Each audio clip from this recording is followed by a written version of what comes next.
નમસ્કાર મિત્રો, અમારા નવા વિડીયોમાં આપ સૌનું હાર્દિક સ્વાગત છે। તો આજે આપણે વાત કરીએ રાજકોટ શહેરમાં દર્દીનું ઓપરેશન કર્યા પહેલા જ મૃત્યુ થયું બનેલ ઘટના। ડોક્ટર ભરત કાકડિયાએ કાંડા ઘડિયાળમાં જોયું, સવારના 9 તો વાગવા આવ્યા હતા। તેમણે ઘંટડી મારી, નર્સ દોડી આવી। ડોક્ટર કાકડિયાએ પૂછ્યું, રામજીભાઈ દાખલ થઈ ગયા? ના, નર્સે એકાક્ષરી જવાબ આપ્યો। ડોક્ટર કાકડિયાના કપાળમાં આડી રેખાઓના સળ ઉપસી આવ્યા। હજુ સુધી નથી આવ્યા? સિસ્ટર, હમણાં જ એનેસ્થેટિસ્ટ આવી પહોંચશે। દર્દી વગર એ બેભાન કોને કરશે? અને તેમને તો પાછું બીજે ક્યાંક ઓપરેશનમાં જવાનું હશે। રામજીભાઈ મોડા પડશે તો એનેસ્થેટિસ્ટ ચાલ્યા જશે। આ પેશન્ટે તો આપણને તકલીફમાં મૂકી દીધા। સિસ્ટર, ડૉક્ટર ભરત કાકડિયા રાજકોટના જાણીતા ENT સર્જન છે। રાજકોટ મેડિકલ એસોસિએશનના પ્રમુખ છે। પણ આ ઘટના આજથી 10 વર્ષ પહેલાંની છે। દર્દી રામજીભાઈની રાહ જોતા ડૉક્ટર કાકડિયા વિચારી રહ્યા, એ કેમ આવ્યા નહીં હોય? ગઈકાલે તો બધું પાકું કરીને ગયા હતા। નાકમાં મસા થયા છે, એ દૂર કરવાનું ઓપરેશન કરવાનું છે। એના માટે ડિપોઝિટ પેટે નાનકડી રકમ પણ જમા કરાવી ગયા છે। શું એમને ડર લાગ્યો હશે? મારામાં વિશ્વાસ નહીં હોય કે પછી બીજા કોઈ ડૉક્ટરે મારા કરતાં સસ્તા ભાવમાં ઓપરેશન કરી આપવાની હા પાડી હશે? ના, પૈસાનું કારણ તો નહીં જ હોય, કારણ કે મારી ફી કંઈ એટલી બધી ભારે નથી। અને જો બીજે જવાનું નક્કી કર્યું હોય તો ડિપોઝિટની રકમ પાછી લેવા માટે તો કોઈ સગું વહાલું આવે જ નહીં। સમય દોડી રહ્યો હતો, એનેસ્થેટિસ્ટ પણ આવી પહોંચ્યા। ડૉક્ટર કાકડિયાને નિરાંતે બેઠેલા ડૉક્ટર જોઈ અને વિચારમાં પડી ગયા। શું બેઠા? ગુડ મોર્નિંગ કાકડિયા સાહેબ, પેશન્ટને એનેસ્થેસિયા પણ મારે આપવાનું છે અને ઓપરેશન પણ મારે જ કરવાનું છે કે શું? ડૉક્ટર કાકડિયા વિચારમાં આસમાનમાંથી વાસ્તવિકતાની ધરતી ઉપર ઉતરી આવ્યા। Not exactly so my friend, તકલીફ એ છે કે પેશન્ટ હજુ સુધી આવેલ નથી। આમ તો મારે તમને ફોન કરીને જાણ કરી દેવી જોઈતી હતી, પણ એક વાત થઈ શકે। Let us have a cup or T. એટલી વારમાં પેશન્ટ આવી જશે। ડૉક્ટર કાકડિયાએ ચા મંગાવી। ચા પી ગઈ પણ રામજીભાઈ ન દેખાયા। છેવટે એનેસ્થેટિસ્ટ ડૉક્ટર બીજા ઓપરેશન માટે બીજા દવાખાને જવા માટે નીકળી ગયા। ડૉક્ટર કાકડિયાના મનમાં દર્દી ન આવવા માટેને શક્ય એવા વિવિધ કારણોનું પૃથ્થકરણ હજુ એ ચાલી જ રહ્યું હતું। ડર, ચોક્કસ રામજીભાઈ ડરી ગયા હશે। તેમણે નર્સની આગળ પોતાનો અભિપ્રાય વ્યક્ત કર્યો। ગઈકાલે જ્યારે મેં એમને તપાસ્યા અને ઓપરેશનની સલાહ આપી ત્યારથી જ રામજીભાઈ બી ગયા હોય એવું મને લાગતું હતું। એમની સાથે આવેલ એમના સગા વહાલા તો રામજીભાઈ કરતાં પણ વધારે ભયભીત દેખાતા હતા। ડૉક્ટર કાકડિયાની આંખો સમક્ષ ગઈકાલનું દ્રશ્ય ખડું થઈ ગયું। રામજીભાઈ રાજકોટની બાજુમાં આવેલા કુવાડવા ગામમાં 35 વર્ષના ખેડૂત હતા। તેમને લઈને આવેલો તેમનો ભત્રીજો કાનજી રાજકોટમાં રહેતો હતો। જેવું ઓપરેશનનું નામ પડ્યું એ સાથે જ કાનજીભાઈ ભડકી ઉઠ્યો હતો। ડૉક્ટર સાહેબ, કંઈક જોખમ જેવું તો નથી ને મારા રામજી કાકાને? ઓપરેશનમાં જીવ તો ચાલ્યો નહીં જઈને? ડૉક્ટર કાકડિયાએ હિંમત આપી હતી। જો ભાઈ, દર્દી એ મારો દેવ છે। હું તારા કાકાનું ઓપરેશન એવી કાળજી અને લાગણીથી કરીશ જે રીતે કોઈ ભક્ત એના ભગવાનની પૂજા કરતો હોય છે।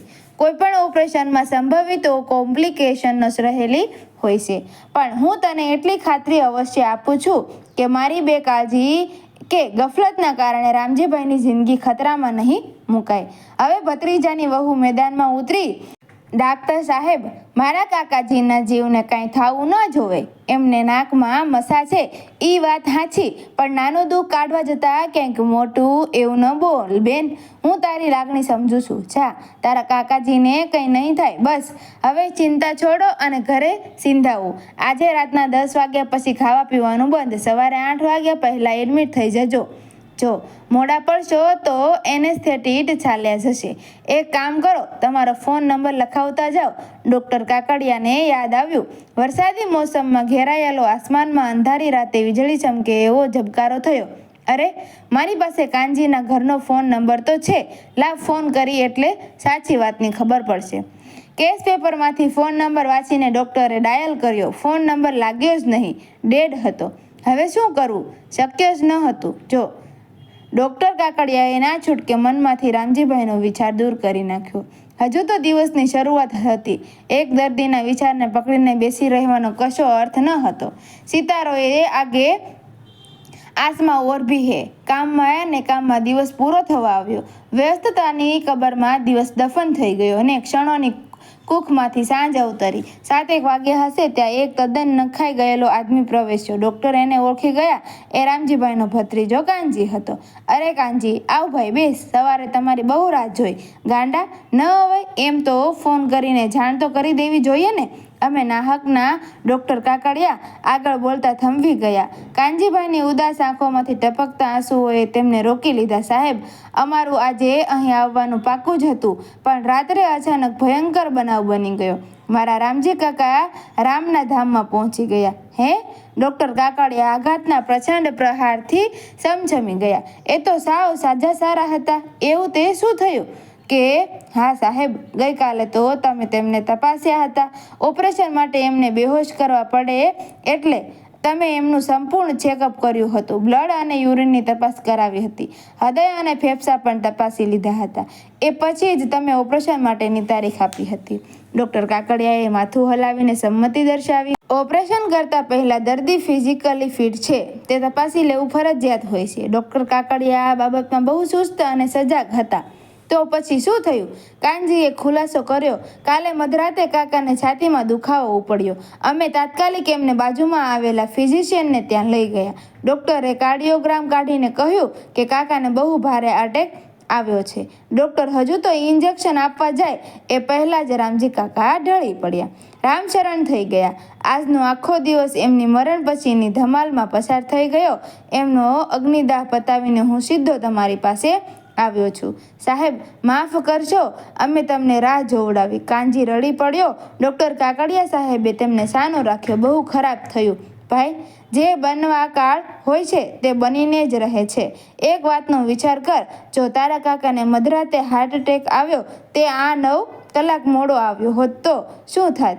એ વખતે રામજીભાઈ મારા ઓપરેશન ટેબલ ઉપર સૂતા હોત. તમે તો એવું જ માની લેત કે અમારી બેકાળજીને લીધે કાકા ગુજરી ગયા. સાચું કહ્યું. ઓપરેશન નાનું હોય કે મોટું, દર્દીના મૃત્યુનું નિશ્ચિત ટકાવારી એની સાથે જોડાયેલી જ હોય છે. ગુમડું પાક્યું હોય એની ઉપર નસ્તર મૂકવા જેવી મામૂલી શસ્ત્રક્રિયામાં પણ દર્દીનો જીવ જઈ શકે છે, અને 8-10 કલાકની મોટી સર્જરીમાં પણ કંઈક થતું નથી.